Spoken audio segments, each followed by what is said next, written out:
First, open the Amazon website and sign in to your account. At the top of the page, move your mouse over Account and Lists, then click Create a List. Enter a name for your new list, such as Birthday Wishlist, and click Create List. Once your list is created, you can start adding products to it.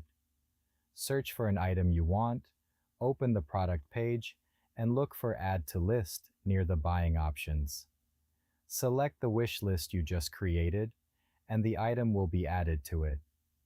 To share your wish list, go back to Account and Lists and click Your Lists.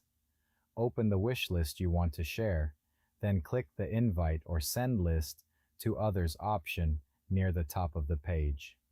Choose View Only if you want people to see your list without making changes. Then copy the sharing link and send it to the people you want to share it with. Before sharing, check your list's privacy settings to make sure it's set to the option you want.